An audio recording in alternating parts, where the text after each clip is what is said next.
तो हम लोग हैं भगवत गीता के चैप्टर 3 जिसका नाम है कर्म योगा। तो भगवान ने भगवत गीता में सेकंड चैप्टर में अर्जुन को काफ़ी कुछ बताया था, बहुत पूरी एक तरह से समरी दे दी थी।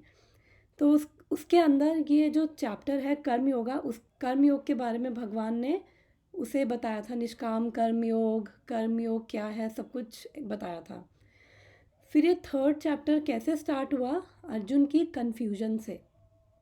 अर्जुन कंफ्यूज था कि मैं क्या करूं, बिकॉज भगवान ने उसे बताया था, ज्ञान के बारे में भी बताया था 11 से लेकर 30 वर्ष तक सेकंड चैप्टर में, कि एक्चुअली तुम्हारी आइडेंटिटी क्या है।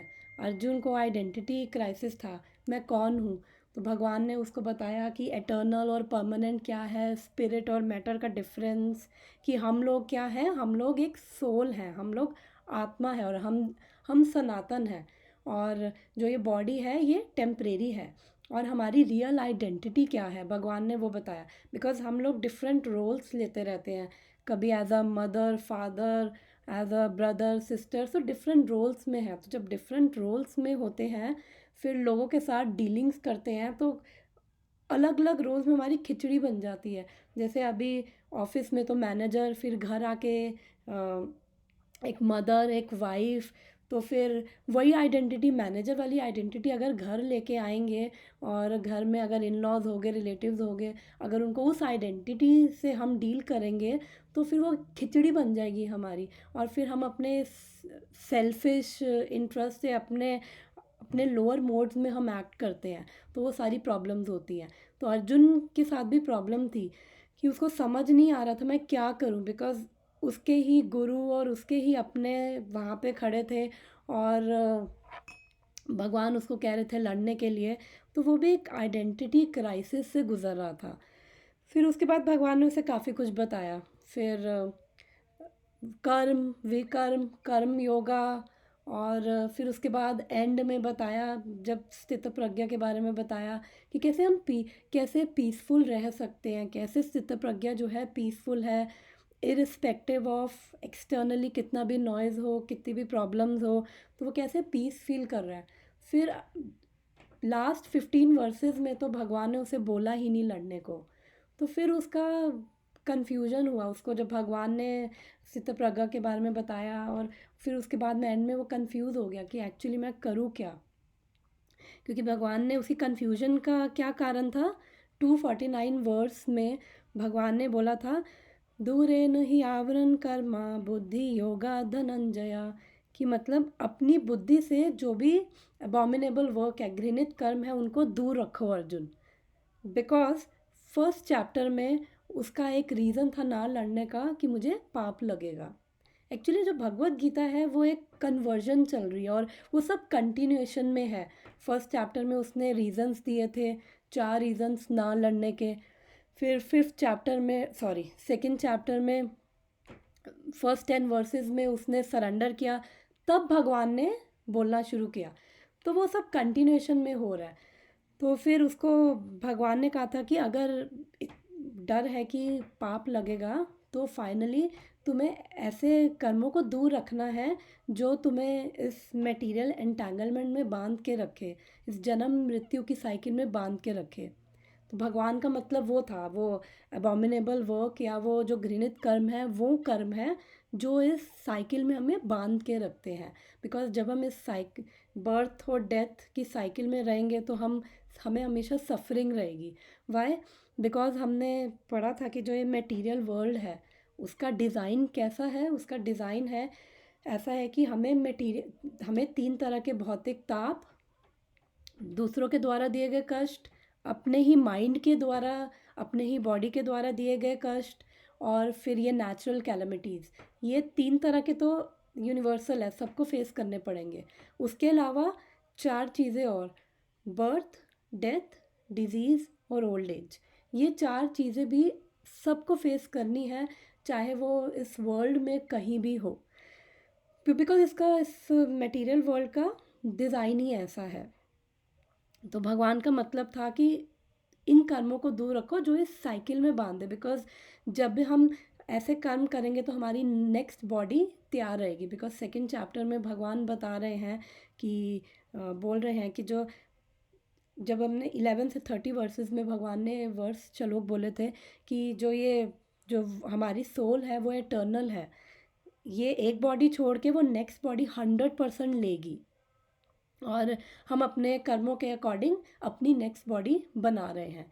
तो इसलिए जब हम इस बर्थ और डेथ की साइकिल में रहेंगे तो सफरिंग्स रहेंगी, और हमारे कर्मों की वजह से हमें बार बार बार बार इस साइकिल में आना ही पड़ेगा। तो इसलिए फिर अर्जुन कंफ्यूज था कि मैं क्या करूं। उसको लगा कि बुद्धि का मतलब है इनएक्टिविटी, मतलब ज्ञान। बिकॉज ज्ञान में आप कुछ नहीं कर रहे हो, आप स्पेकुलेट कर रहे हो कि मैं कौन हूँ, फिर आप इस कंक्लूजन में पहुँचते हो कि अच्छा मैं जो जो मतलब समझदार ज्ञानी होगा, जिसका ज्ञान मैच्योर होगा, फिर वो इस कंक्लूजन पे पहुँचेगा अल्टीमेटली मैं ये बॉडी नहीं, मैं ये सोल हूँ। तो यहाँ पे उसका वो ख़त्म नहीं होता, इसके आगे भी, इसके बियॉन्ड भी है। वो आगे इसके बियॉन्ड जाएगा तो फिर जो हमने वो वो करी थी, योगा लैडर करी थी, कि फिर वो अल्टीमेटली उस कंक्लूजन पे पहुंचेगा कि हाँ मुझे भक्ति करनी है। तो अब भगवान ने, अब ये चैप्टर स्टार्ट हुआ कन्फ्यूजन से। फिर उसके बाद भगवान, उसने बोला मैं क्या करूँ अल्टीमेटली। तो भगवान ने बोला कि निष्काम कर्म योगा, जो सेकंड चैप्टर में बताया था भगवान ने, उसको मैं एक बार दोबारा रिपीट कर देती हूँ। निष्काम कर्म योगा का मतलब है, योगा का मतलब क्या है? योग का मतलब होता है कनेक्शन, ऐड करना, जुड़ना। तो निष्काम कर्म योगा का और जुड़ना किससे? भगवान से। एक्चुअली आजकल वो हम लोग केवल जो फिज़िकल वो आसन्स को ही योगा समझते हैं, but that is not complete understanding. वो योगा नहीं है, वो एक छोटा सा पार्ट है अष्टांग योगा का। और अष्टांग योगा से भी, उसके बियॉन्ड भी अगर हम जाएंगे तो हमने देखा था टॉप मोस्ट में क्या है, भक्ति योगा। तो योगा का मतलब है जुड़ना, भगवान से जुड़ना। और निष्काम कर्म योगा हमने सेकंड चैप्टर में पढ़ा था, वो था कि बिकॉज अब हम इस मटेरियल वर्ल्ड में हैं और हमारी वर्ल्डली ड्यूटीज़ हैं, हमें अपनी ड्यूटीज़ भी करनी है। हमने देखा था कि 2 टाइप्स की ड्यूटीज़ हैं, एक तो है मटेरियल, एक स्पिरिचुअल। मटेरियल ड्यूटीज़ जो इस बॉडी को मेंटेन करेगी, स्पिरिचुअल ड्यूटीज़ जो इस सोल को फीड करेगी। मटेरियल ड्यूटीज़ हमारी वर्ल्डली ड्यूटीज़ हो गई, जो हम ऑफिस जा रहे हैं, अपने घर वालों का ख्याल रख रहे हैं, कुछ भी वो मटेरियली कर रहे हैं। स्पिरिचुअल ड्यूटीज़ क्या है? अपनी सोल के लिए कर रहे हैं। तो वो स्पिरिचुअल क्या है? भगवान से जुड़ना। तो हम खाली मटेरियल ड्यूटीज़ करके नहीं सरवाइव कर सकते, बिकॉज वो जानवर भी कर रहे हैं। ईटिंग, मेटिंग, स्लीपिंग, डिफेंडिंग, ये 4 चीज़ें जानवर भी कर रहे हैं। खा रहे हैं, सो रहे हैं, बच्चे पैदा कर रहे हैं, अपनी प्रोटेक्शन के लिए अपना घर बना रहे हैं। हम भी अपना घर बना रहे हैं, हम बस सोफिस्टिकेटेड वे में ये चीज़ें कर रहे हैं, दैट्स इट। और फिर जानवर और हमारे में क्या फ़र्क है, हमने पहले भी डिस्कशन किया था। मेन है हम क्या कर सकते हैं, अथ तो ब्रह्म जिज्ञासा, कि हम एक्चुअली, हमारे अंदर हायर इंटेलिजेंस है। हम ये इंक्वायरी कर सकते हैं कि अल्टीमेट पर्पस क्या है मेरा इस लाइफ का। अदरवाइज़ तो फिर अगर हम यही 4 चीज़ें कर रहे हैं तो फिर हम जानवरों वाली ज़िंदगी जी रहे हैं। ओके, मैंने ट्रैक खो दिया। मैं क्या बता रही थी? ओके, हाँ, मैं सॉरी, निष्काम कर्म योग के बारे में बता रही थी। अगर किसी को लगे कि फास्ट हूँ तो अनम्यूट करके पूछ लेना जो भी डाउट हो, क्योंकि मैं एक बारी फ़्लो में चलती हूँ, फिर फ़्लो बना रहता है मेरा। तो हम निष्काम कर्म योगा के बारे में हमने अभी हम 15th वर्स आज स्टार्ट करेंगे, लेकिन भगवान ने उसको 3.1 3.2 में अर्जुन कंफ्यूज था क्या करूं, फिर 3.3 से लेकर 3.9 वर्सेस तक भगवान ने उसे बताया निष्काम कर्म योगा करना है। कि मतलब जो भी अपने हम कर्म कर रहे हैं वो बिना किसी अटैचमेंट के भगवान को ऑफर करते हुए अगर हम करेंगे तो वो क्या बन जाता है, निष्काम कर्म। और जब भगवान को ऑफर करेंगे तो वो योग बन जाता है, निष्काम कर्म योग। और हमने इसका रीज़न भी देखा था कि क्यों ऐसा करना है। बिकॉज जब हम अटैचमेंट के साथ कर्म करते हैं तो जो रिज़ल्ट है वो हमारे हाथ में नहीं है। थर्ड चैप्टर में हम आगे पढ़ेंगे कि जो जो भी रिज़ल्ट है वो 3 चीज़ों पे डिपेंड करता है, और फिफ्थ चैप्टर में 5 चीज़ों बताएंगे, सॉरी 18 चैप्टर में हमें पता चलेगा एक्चुअली रिज़ल्ट 5 चीज़ों पे डिपेंड करता है, खाली हम सोल फैक्टर नहीं है। और जब हम अटैच होके करेंगे तो हम अपने लोअर नेचर में अपनी सेल्फिशनेस के लिए, अपनी ग्रीड के लिए, हम दूसरों को कंट्रोल करना चाहते हैं। हम चाहते हैं कि जैसा हम एक्सपेक्ट कर रहे हैं वो वैसा बिहेव करें, और जो हम अपनी इन्जॉयमेंट के लिए कि मुझे ये चीज़ चाहिए, मुझे क्रेडिट चाहिए, इसलिए हम वो करते हैं, तो हम अपने लोअर नेचर से एक्ट करते हैं। लेकिन जब हम अपने हायर नेचर में भगवान को ऑफर करते हुए करते हैं वो कर्म, तो वो क्या बन जाता है, हम एज अ सेवा करते हैं, फिर वो हमारी ड्यूटी हो बन जाती है कि मुझे अपनी ड्यूटी करनी है, फिर मुझे अटैचमेंट नहीं रहती है। और उसके साथ मेरे को, बिकॉज रिज़ल्ट मेरे हाथ में नहीं है, तो फिर मैं एक तरह से इक्विपॉइज्ड रह के मैं हर चीज़ कर सकती हूँ। अदरवाइज़ फिर बहुत ज़्यादा अप एंड डाउन होता है, बहुत ज़्यादा या तो डिप्रेशन हो जाएगा अगर कुछ रिज़ल्ट ठीक नहीं है, और अगर रिज़ल्ट बहुत अच्छा है तो भी वो भगवान ने बोला था ना कि टॉलरेट करना है खुशी भी। सेकंड चैप्टर में मात्र मात्र स्पर्शस्तु कौन्तेय शीतोष्ण सुख दुखदा, यानी कि टॉलरेट करना है सुख भी और दुख भी। और हमने उस टाइम पे डिस्कस किया था सुख क्यों, सुख से भी कैसे प्रॉब्लम होती है वो भी टॉलरेट करना, और दुख भी। तो जब हम भगवान को ऑफ़र करते हुए कोई कर्म करते हैं तो फिर उससे क्या होता है, हम समभाव में रहते हैं, और हम हर कर्म को एज अ सेवा कर पाते हैं, और हम उससे अटैच नहीं होते। तो ये तो भगवान ने उसे बताया था 3.3 से 3.9 में, निष्काम कर्म योगा पूरा बताया था भगवान ने कि अगर तुम, बिकॉज एनीवेज हमें, हमारी सोल का नेचर क्या है, सोल एक्टिव है, तो हमें बिना कर्म किए हम नहीं रह सकते। बिकॉज अर्जुन कह रहा था कि कृष्णा बाय बाय, मैं जंगल में जाके भीख मांग के खा लूँगा।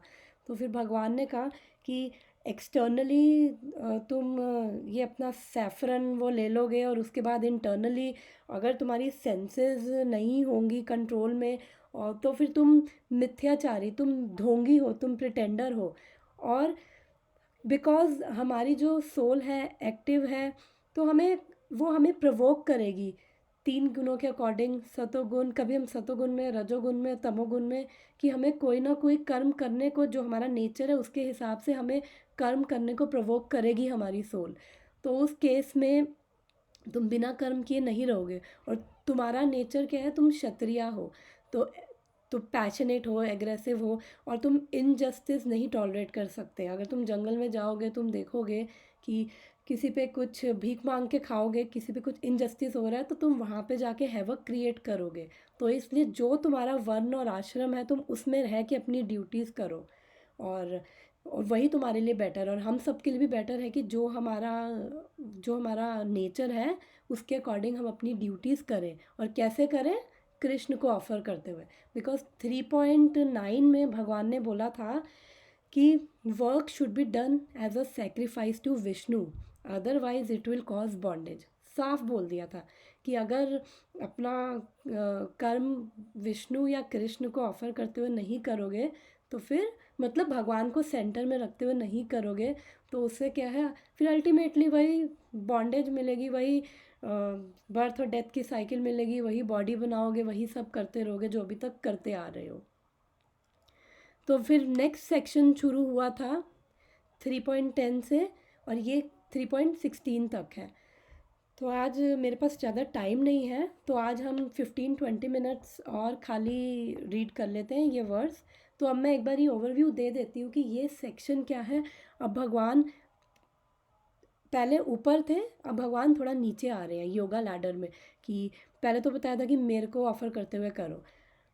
अब ऐसे भी कुछ लोग होंगे जिनको ये चीज़ समझ नहीं आएगी कि एक्चुअली कि कृष्ण अल्टीमेट सोर्स हैं, और उनको हमें ऑफ़र करते हुए करना है, और वो काफ़ी अटैच्ड हैं, और वो बस खा रहे हैं, पी रहे हैं, सो रहे हैं, अपना ऑफिस जा रहे हैं और अपना काम कर रहे हैं, और उनको ज़्यादा उससे लेना देना नहीं है कि वो, उनकी कॉन्शियसनेस उस लेवल पे इवॉल्व नहीं है कि वो इस चीज़ को समझ सके कि हमें एक्चुअली भगवान कुछ है, भगवान को ऑफ़र करते हुए कर्म करने हैं। तो इसलिए भगवान एक स्टेप अब नीचे ले रहे हैं कर्म कांड। अब हम नेक्स्ट सेक्शन 3.10 से 3.16 में हम पिछले कुछ क्लासेस में कर्म कांडा के बारे में भगवान बता रहे हैं, उन लोगों के लिए भगवान एक स्टेप नीचे आ गए कि चलो कोई बात नहीं, अगर आप उस लेवल पर हो कि आप नहीं समझ सकते और आप बहुत ज़्यादा अटैच हो, तो फिर आप भी मेरे से जुड़ सकते हो। तो वही हमने योगा लैडर में पढ़ा था। तो आपको फिर क्या करना है, जो लोग अटैच हैं और जो लोग जिनको हायर पर्पस के बारे में ज़्यादा नहीं पता है, फिर वो क्या करें, वो यज्ञ करें। फिर भगवान ने कर्म कांडा बताया कि आप अपनी जो भी आपकी अटैचमेंट्स है, अपनी डिज़ायर्स आप फुलफ़िल करो, लेकिन आप प्रॉपर स्क्रिप्चर्स के according rules and regulations follow करते हुए धार्मिक वे में अपनी इच्छाओं की पूर्ति करो। तो उससे भी क्या होगा, धीरे धीरे धीरे आप समझोगे, पहले आप देवी देवताओं तक पहुंचोगे, फिर आप समझोगे, फिर आप थोड़ा ऊपर उठोगे, आपकी कॉन्शियसनेस इवॉल्व होगी, तो आप मेरे से जुड़ोगे।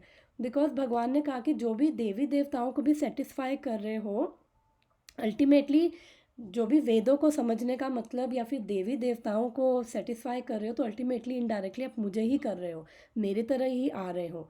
तो एटलीस्ट देवी देवताओं को सेटिस्फाई करोगे तो आपके अंदर एक अंडरस्टैंडिंग रहेगी कि जो मेरी खुशी है खाली मेरे पे डिपेंडेंट नहीं है, मेरे से एक हायर अथॉरिटीज़ है।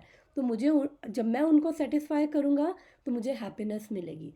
अदरवाइज़ अभी तक क्या था कि अगर आप कर्मकांडा लेवल पर भी नहीं हो, तो फिर आप बिल्कुल एनिमलिस्टिक लाइफ, जानवरों की ज़िंदगी जी रहे हो। आपको कोई मतलब नहीं है, आप खा रहे हो, आपको लगता है कि मैं जो कर रहा हूँ, मेरी हैप्पीनेस मेरे पे डिपेंडेंट है और जो मैं कर रहा हूँ उसी से ही मुझे हैप्पीनेस मिल रही है। तो वो बिल्कुल जानवरों वाली ज़िंदगी होगी। तो आप एटलीस्ट उससे थोड़ा सा ऊपर आओ। आप जब आप देखोगे कि बिकॉज अल्टीमेटली हम सब कुछ कर रहे हैं सिर्फ एक हैप्पीनेस के लिए, कि हमें हैप्पीनेस मिले। मैं जॉब कर रही हूँ, मैं कुछ भी कर रही हूँ, मैं कोई कोर्स कर रही हूँ, तो उसका अल्टीमेट मेरा पर्पस मेरे माइंड में क्या होता है कि मुझे उससे खुशी चाहिए। बिकॉज अगर मैं जॉब कर रही हूँ तो मुझे पैसे मिलेंगे, मैं उससे इंजॉय कर पाऊँगी, मैं अपने घर वालों को दे पाऊँगी, अल्टीमेटली मैं अपनी इंजॉयमेंट कर पाऊँगी। तो अगर हमारा गोल अल्टीमेट हैप्पीनेस है, तो फिर आप धार्मिक वे में उस हैप्पीनेस की तरफ प्रोग्रेस करो।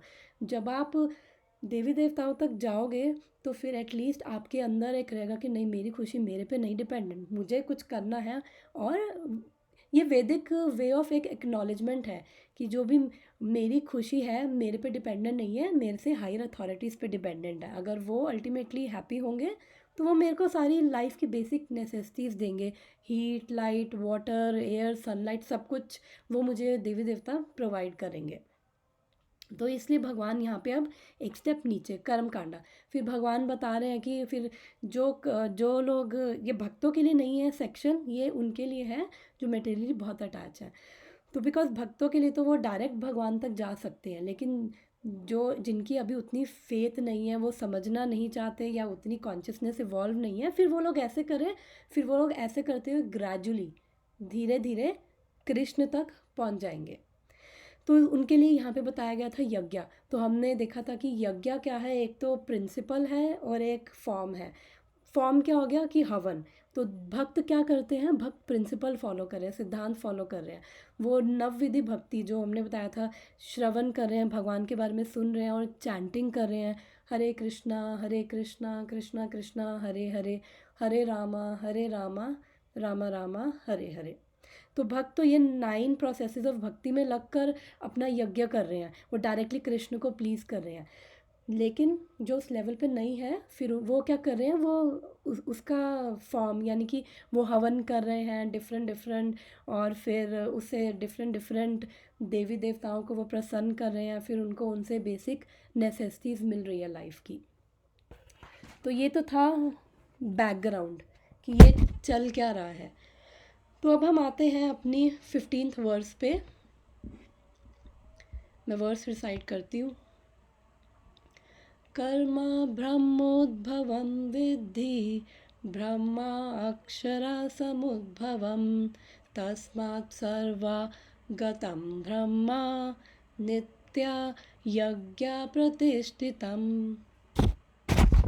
रिसाइट करना है खुशी, या किसी को करना है रिसाइट? अदरवाइज अगर म्यूट पे हो तो आज हम अगर करना है तो कर लो, अदरवाइज फिर मैं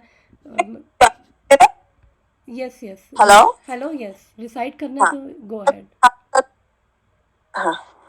कर्म ब्रह्मद भवेद्धि ब्रह्माक्षरा समुद्भवम् तस्मात् सर्वगतं ब्रह्म नित्यं येने प्रतिष्ठितम्। Thank you. कीर्ति करना है या मैं कंटिन्यू करूँ? यार मुझे ना थोड़े उसके काम के लिए अब निकलना है। तू कंटिन्यू करना चाहती है तो कर ले। मैं ठीक है मैं ठीक ना है निकल रही हूँ जरा। ठीक है, नो प्रॉब्लम नो प्रॉब्लम। ठीक है, चल मैं फिर तेरा दूसरा सेशन कभी अटेंड करूंगी फिर। ठीक है मैं रिकॉर्डिंग भेज दूंगी ठीक तेरे है, को। चल ओके फिर, ओके, बाय चलो बाय। Bye, thank you. तो मैं एक बार इसकी वो पढ़ देती हूँ ट्रांसलेशन। वेदों में नियमित कर्मों का विधान है और ये साक्षात श्री भगवान परब्रह्म से प्रकट हुए हैं। फलतः सर्वव्यापी ब्रह्म यज्ञ कर्मों में सदा स्थित रहता है। Regulated activities are prescribed in the Vedas, and the Vedas are directly manifested from Supreme Personality of Godhead. Consequently, the all pervading transcendence is eternally situated in the acts of sacrifice. हरे कृष्णा। मैं पढ़ लेती हूँ ये purport. Okay, Hindi में पढ़ लेती हूँ।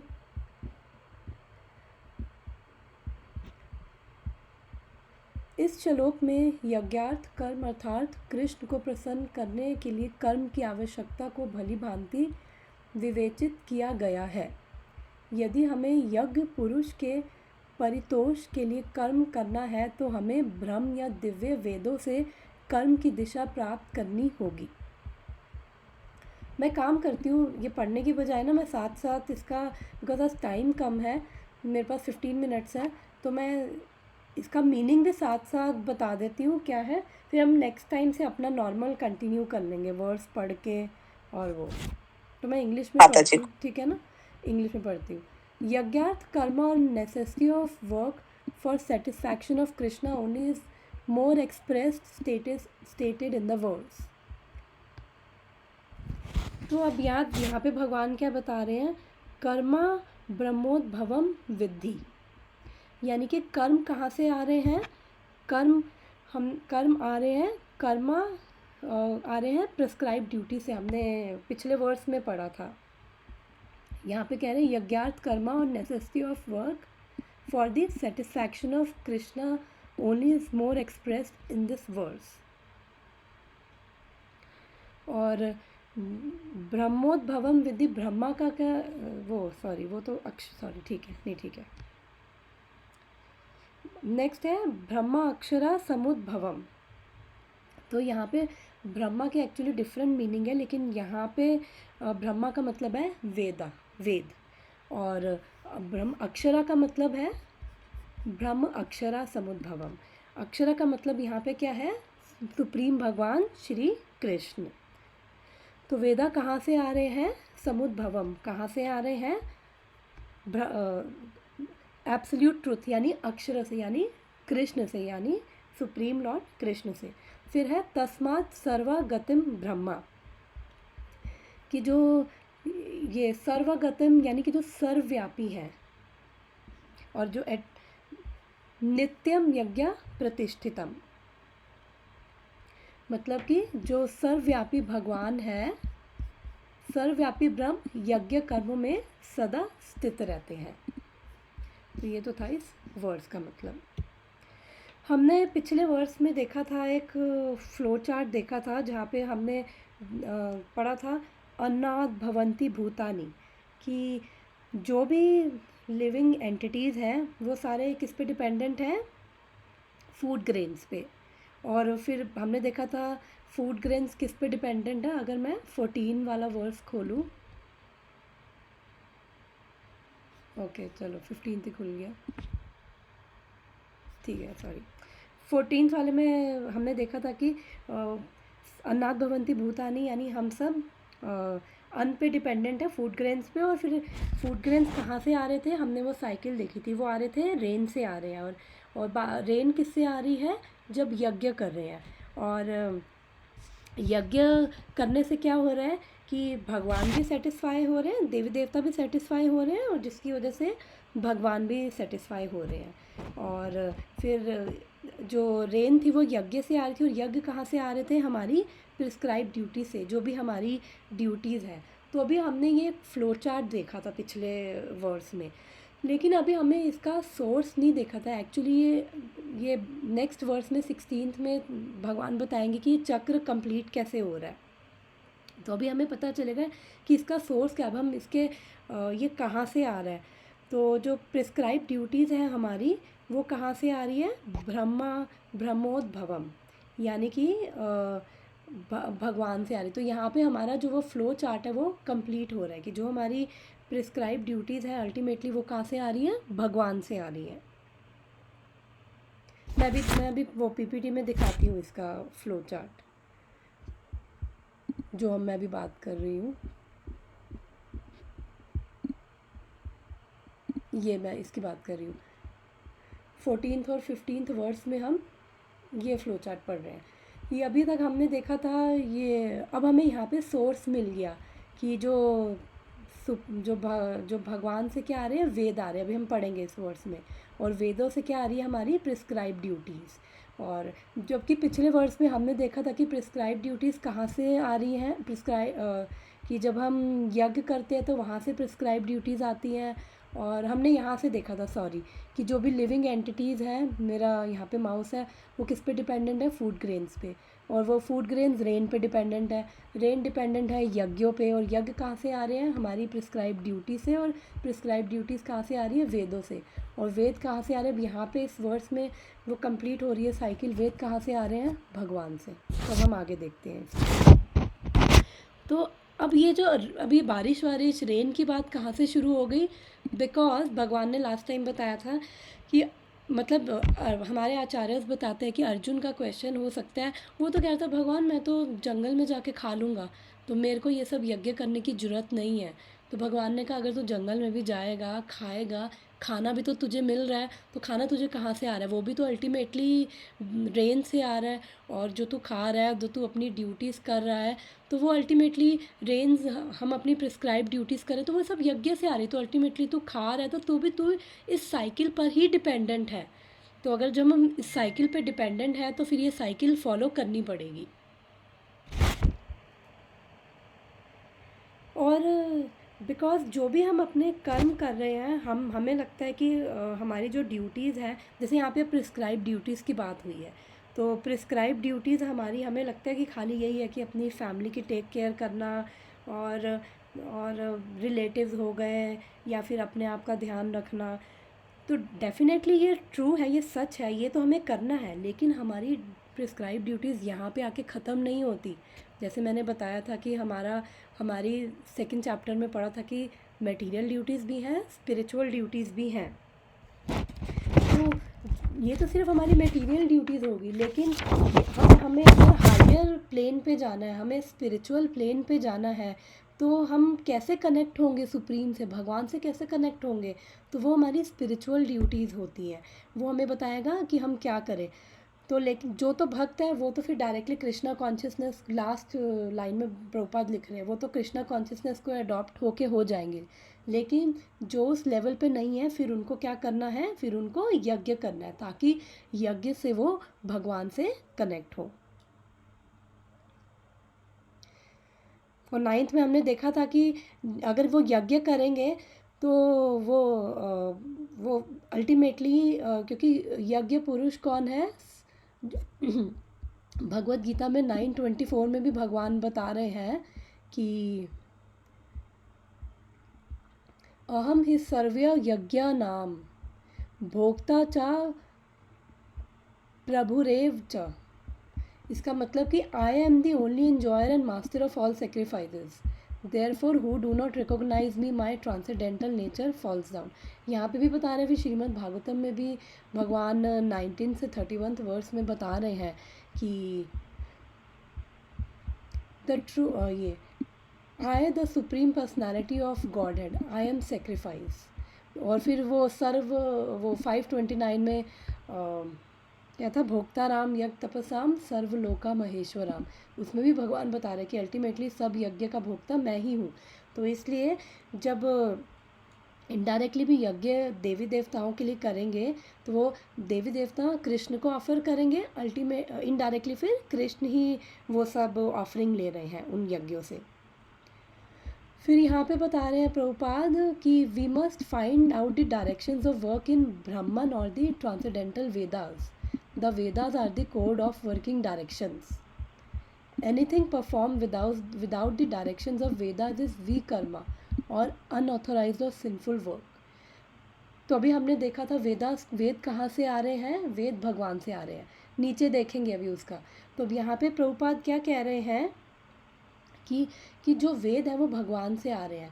तो इसलिए जो भी हम अब हमें नहीं पता कि हमारी प्रिस्क्राइब ड्यूटीज़ क्या है, बिकॉज अगर हमें एक एग्ज़ाम्पल है जो मेरे लिए सही है वो हो सकता है किसी और के लिए सही ना हो। फॉर एग्ज़ाम्पल एक शराबी है, वो कहता है कि शराब पीना यूनिवर्स में सबसे अच्छी चीज़ है, उसके लिए वही सही है। लेकिन अब एक सॉबर ब्राह्मण है, वो कहेगा अरे ये तो बिल्कुल गलत है, ये शराब तो अनटचेबल है। तो जो मेरे लिए सही है वो उसके लिए सही नहीं है। तो फिर एक बेंचमार्क हमारे पास होना चाहिए कि क्या क्या सबके लिए सही है।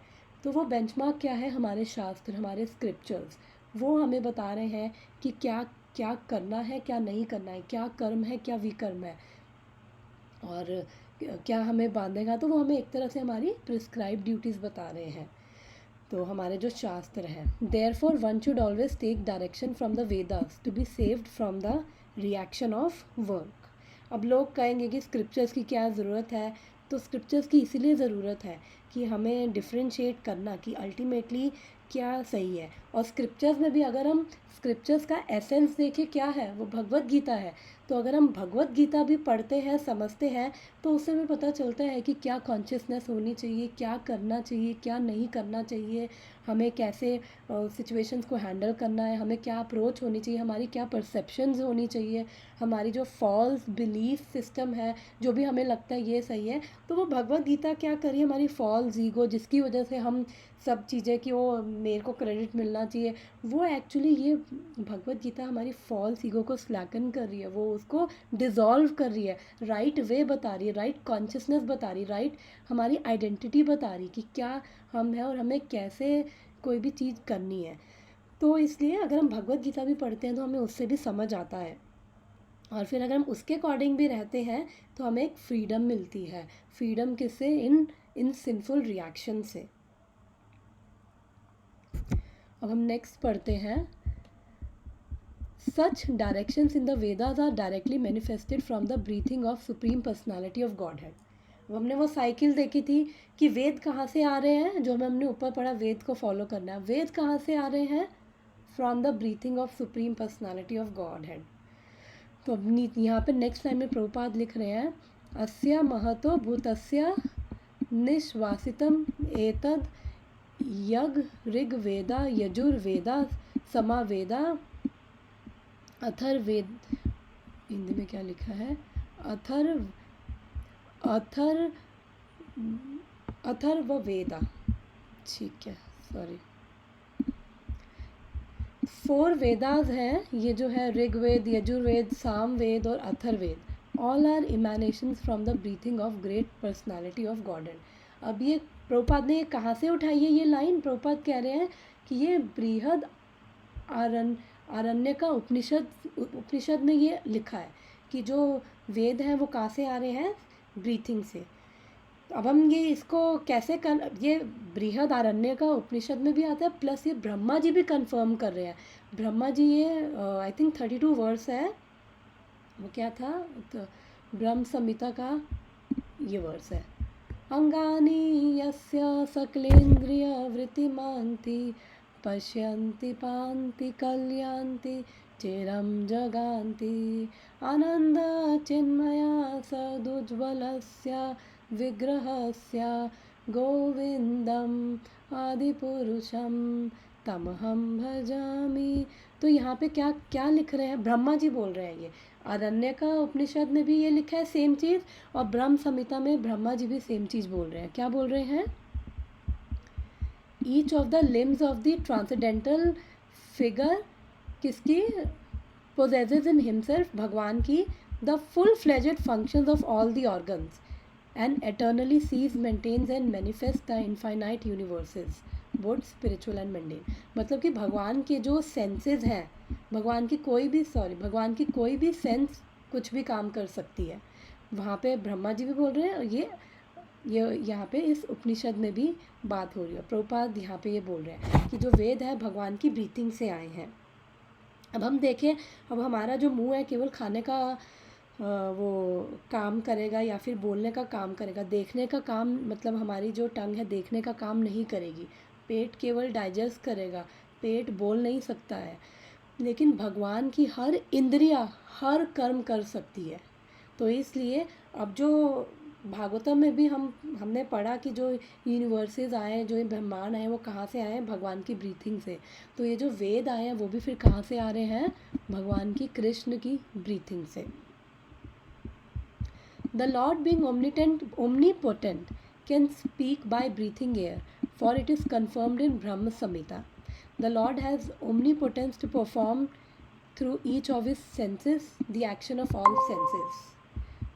ओके 10 मिनट्स रह गए हैं. तो भगवान अपनी हर सेंस से हर सेंस से अपना हर काम कर सकते हैं. मैं भी बस 5 मिनट्स और लूँगी. In other words, Lord can speak through his breathing. He can impregnate by his eyes. In fact, it is said that he glanced over material nature and thus fathered all living entities. याद है जब मैंने बताया था देवी देवता कौन है, विष्णु तत्व क्या है, जीव कौन है. जब हम सेकंड सेक्शन पे थे तब मैंने बताया था कि जो शंभु कहाँ से आते हैं. तब हमने ये देखा था, जो यहाँ पे प्रभुपाद लिख रहे हैं, ये भागवतम में आता है कि जो he can impregnate by his eyes. तो जो सदाशिव हैं, जो स्पिरिचुअल वर्ल्ड में है, जब वो रमा देवी को इशारा करते हैं. रमा देवी कौन है? एक्सपेंशन है लक्ष्मी देवी की. तो वो रमा देवी को इशारा करते हैं, वो समझ जाती है. तो फिर वहाँ से क्या होता है? शंभु प्रकट होते हैं. तो वो डायरेक्ट दुर्गा देवी पे ग्लैंस नहीं करते सदाशिव, शंभु होते. फिर शंभु दुर्गा देवी पे वो सदाशिव का एक्सपेंशन शंभु है, जहाँ जिससे शिव निकलते हैं. तो फिर वो जब वो करते हैं, वो एक्सपैंड करते हैं दुर्गा देवी पे, माया देवी पे, फिर मटेरियल क्रिएशन होती है. तो यहाँ पे वही लिखा है कि जो भगवान है अपनी आंखों से देखकर वो पूरी मटेरियल क्रिएशन कर रहे हैं. In fact, it is said that he glanced over material nature and thus fathered all living entities. भगवान के इशारे से ही, बस 5 मिनट्स में आ रही हूँ. भगवान के इशारे से ही पूरा ये ब्रह्मांड, पूरे लिविंग एंटिटीज सब क्रिएट हो रहे हैं. आफ्टर क्रिएटिंग और impregnating the conditioned soul into the womb of material nature, he gives his directions in the Vedic wisdom how conditioned soul can return back. तो अब भगवान जब ये क्रिएट कर रहे हैं तो फिर उसके बाद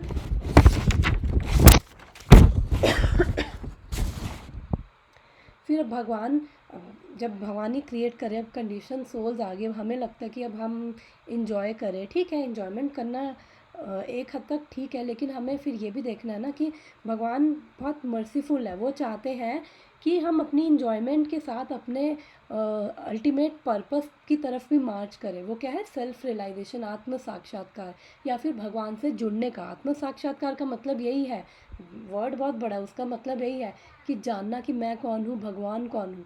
जब हम एक्चुअली में ये जानेंगे तो फिर वो रियल कनेक्शन हमारा तब इस्टेब्लिश हो जाएगा.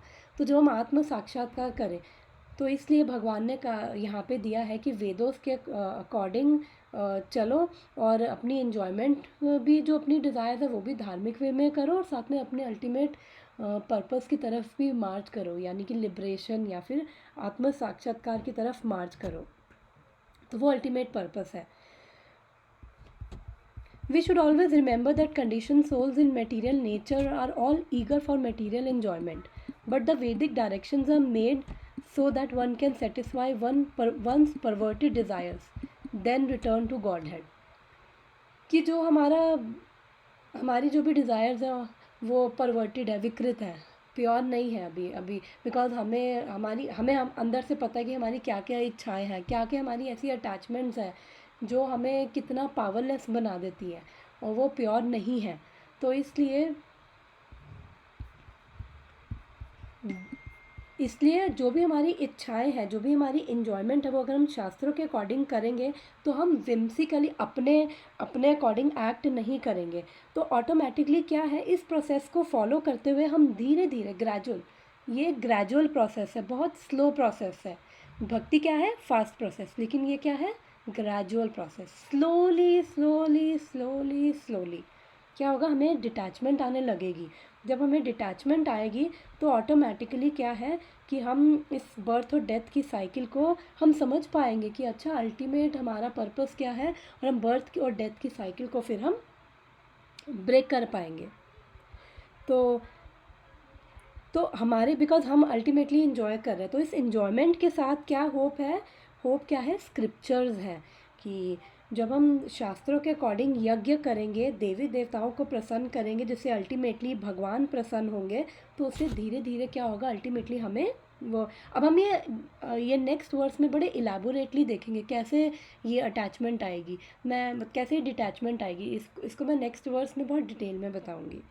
तो इसलिए हमें क्या करना है, हमें इसलिए अगर हम भगवत गीता जो एसेंस है स्क्रिप्चर्स का, अगर हम उसको ही, जो मैंने बोला, उसको ही पढ़ते हैं, उसको सुनते हैं, फिर सुनने के बाद उसको समझते हैं और ख़ुद भी पढ़ते हैं, और उसके बाद उसको अपनी लाइफ में उतारते हैं ना, तो भगवत गीता हमें हेल्प करती है कि हम समझ पाए हम कौन है, भगवान कौन है, और right attitude, right consciousness attain कर पाए, और फिर इस बर्थ और डेथ की साइकिल को ब्रेक कर पाए। तो नेक्स्ट लाइन में प्रभुपाद क्या लिख रहे हैं, Therefore the conditioned souls must try to follow the processes of yajna by becoming Krishna consciousness। अब यहाँ पे क्या है, अब वही यानी कि अब कोई कहे कि पूरी लाइफ तो नॉनसेंस किया है, कभी सोचा नहीं, अब क्या करें, तो फिर अब क्या प्रभुपाद कह रहे हैं, कोई बात नहीं, कृष्णा कॉन्शियसनेस को अभी भी हम अडॉप्ट कर सकते हैं। और अगर हम कृष्णा कॉन्शियसनेस को अडॉप्ट करेंगे, प्रभुपाद नेक्स्ट लाइन में उसका आंसर दे रहे हैं कि जिनको नहीं पता कि उनका वर्ण क्या है, उनका आश्रम क्या है, और फिर वो क्या करें, फिर वो भगवत गीता को अपनी लाइफ में उतारे। और जिनको नहीं इतने यज्ञ पता, कि हमने देखा लास्ट वर्सेस में कि यज्ञ भी बड़े इलेबोरेट उनके प्रोसेसेस हैं, बड़े इलेबोरेट तरीके से यज्ञ होने चाहिए। ऐसा नहीं कि बस मंदिर में गए, घंटी बजा दी, 2 धूपबत्तियाँ जगा दी और उसके बाद हमारा वो ख़त्म, और लिस्ट पकड़ा दी, ये लिस्ट है इच्छाओं की, ये पूरी करनी, नहीं, ऐसा नहीं।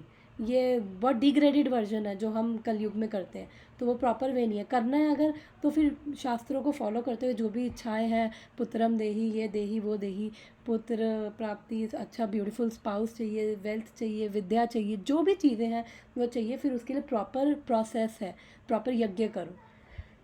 तो इसलिए यहाँ पे प्रभुपाद नेक्स्ट लाइन में लिख रहे हैं, even those who have not follow the Vedic injunctions may adopt the principles of Krishna consciousness, and that will take the place of performance of Vedic yajnas और कर्मास। तो प्रभुपाद यहाँ पे लिख रहे हैं लास्ट में कि जिनको नहीं वैदिक ये शास्त्र वास्त्र नहीं समझ आते, उनको सिंपल है, उनको वो कृष्णा कॉन्शियसनेस में जुड़े, वो भगवान की भक्ति में जुड़े। और नेक्स्ट में हम देखेंगे, हमने पिछले वर्ष में भी देखा था कैसे जुड़े। सबसे पहले वो नवविधा भक्ति कहाँ से स्टार्ट होती है, श्रवण से, भगवान के बारे में सुनने से, और कीर्तन करने से यानी हरे कृष्णा कृष्णा कृष्णा हरे हरे, हरे रामा रामा रामा हरे हरे। तो जब हम ये स्टार्ट करते हैं नवविधा भक्ति, चैंटिंग से, कीर्तन करते हुए और साथ में प्रसाद खाते हुए, बिकॉज 3:13 में भगवान ने बोला, 3:9 में भगवान ने बोला कि मेरे लिए कर्म करो, फिर 3:13 में भगवान बोल रहे हैं कि हमें ऑफ़र किया हुआ वो खाना खाना, अदरवाइज़ क्या होगा, पाप लगेगा, फिर से इस साइकिल में आओगे। तो जो प्रसाद क्या होगा, एक तरह से वैक्सीनेशन है। वैक्सीनेशन यानी कि हमें, जैसे कोविड है, हम वैक्सीनेशन लेते हैं तो हम काफ़ी हद तक बचे हुए हैं। तो जब हम प्रसाद की वैक्सीनेशन लेंगे, प्रसाद यानी जो भी हम सात्विक तरीके से बिना प्याज लहसुन के जो भी हम भगवान के लिए बना रहे हैं, वो भगवान को पहले ऑफ़र करते हुए मंदिर में भगवान को वो पूरी प्लेट बना के भगवान को ऑफर करते हुए फिर हम उसके बाद खाते तो वो प्रसाद बन जाता, तो वो हमें बचा रहा है। तो जब हम ऐसे अपनी ऐसे अपनी भक्ति में लगेंगे अपनी एक्टिविटीज़ के द्वारा, तो उससे क्या होगा, उससे एक तरह से हम अपने यज्ञ कर रहे हैं, वो उसके बराबर है। ठीक है ना? तो आज की क्लास हम यहीं पे ख़त्म करते हैं, बिकॉज़ मैं लेट हो रही हूँ, मुझे जाना है। तो हम नेक्स्ट वीक मिलते हैं, ठीक है? फिर टाइम डिस्कस कर लेंगे एक बार नेक्स्ट वीक का, क्योंकि मुझे सबने इवनिंग बोला है। मैं क्योंकि काफ़ी लोग आज नहीं आए, मेरे को स्पेशल फ़ोन आया तो उन्होंने कहा इवनिंग, तो हम बात करते हैं, ठीक है, इसके बारे में। मतलब हमारा या आपका इवनिंग? वो कह रहे हैं कि हमारा मतलब वही डेनवर का यूएस का इवनिंग, इंडिया की मॉर्निंग। क्योंकि अभी मेरी 2 फ्रेंड्स अभी आई हैं, उससे पहले भी एक आई थी, वो भी चलेगी। वो कह रही कि मॉर्निंग बेटर है। हेलो, मैंने कहा फिर मॉर्निंग में हम करते हैं, ठीक है ना? हम बात हाँ कर मेरे लेंगे, लिए ठीक भी है? परफेक्ट है, मेरे लिए भी मॉर्निंग अच्छा है, कोई प्रॉब्लम नहीं ठीक है। है, थैंक यू सो मच। फिर नेक्स्ट वीक मिलते हैं। Hare thank you Krishna. So much. Hare Krishna.